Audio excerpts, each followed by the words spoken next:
Thank you and welcome back to the second segment of the show for today. The topic is the rise and fall of Adolf Hitler, and we're fortunate to have with us to talk about the rise and fall of this great German individual, Alana McLaughlin. And Alana, let's pick up where we left off the last time, because I was thinking in terms of some of the things you said in reference to his background and et cetera, but speak to him in reference to however you wish.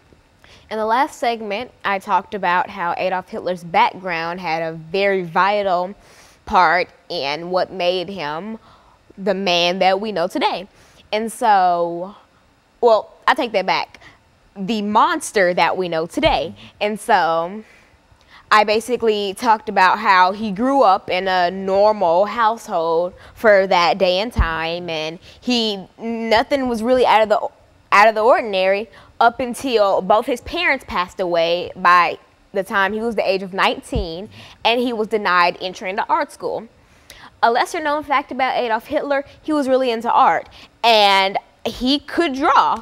He could draw faces and buildings from memory, but when it came to drawing full bodies and copying off of something, he wasn't very good at that. And so he did not pass the test to the art school that he applied for, and he was denied entry. So then, at that point, both his parents were dead, and he was homeless. So he was a homeless man for a while. He would live in shelters or on mattresses wherever he could find, or even in train stations. Then he decided to go back again and try to apply to art school again. He was denied entry once again. And so then again, he was homeless, but he did get an inheritance from his sister that was supposed to be left for him when his mother passed. So then he did have a little money on him. So he decided to buy some new clothes and try to freshen up his life. He started attending anti-Semite meetings where he would listen to people speak about how Jewish people are going to run Germany into the ground. And so then he started to get up and speak himself, and then he made a reputation of being a great speaker. He could get up and just talk and talk and talk. And a lesser known fact about Adolf Hitler, he had a problem with spitting. He would spit everywhere, but nevertheless, he talked and he talked and talked. And so after he made this very good reputation of being this great speaker, he started the Nazi Germany movement, basically, where he created the swastika, and people started to wear the swastikas as patches on them or on pins, and that's what really started the rise of Nazi Germany. He actually himself created the swastika? Swastika? Swastika. Yes.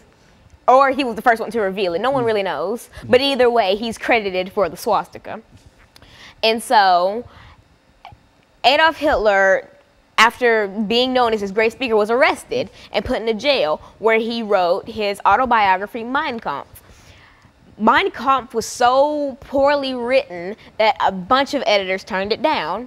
And so he asked a couple guards while he was in jail and a couple other cellmates to help him rewrite Mein Kampf. And then another fact about Adolf Hitler that a lot of people don't know, when he rose to power in Germany after being released from jail, he made every household in Germany own a copy of Mein Kampf. Every household had to have one. It was law. And for birthdays or weddings, you were supposed to give Mein Kampf as a gift. And so he knew that unless he made people buy the book, no one would buy it, because it was poorly written. It didn't have a lot of punctuation, and it had a lot of grammatical errors. And so after the release of Mein Kampf, he just became known as this evil, evil man, and then he started to take movements against the Jewish people.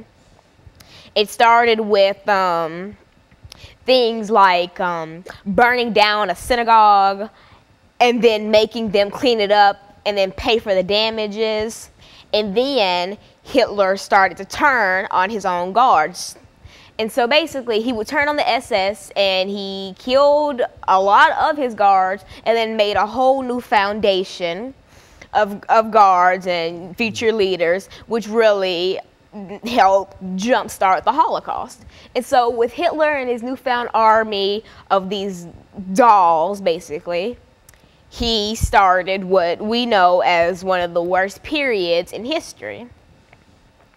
He would have, oh, another fact about Hitler, he had training camps for children who wanted to grow up to be guards, like a part of the SS and etc.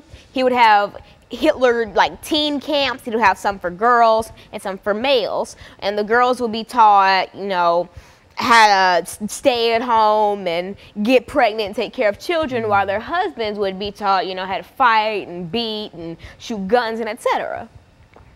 And so Hitler made this well thought out blueprint of how he wanted the world to be run and how he wanted to exterminate the Jewish people. Well,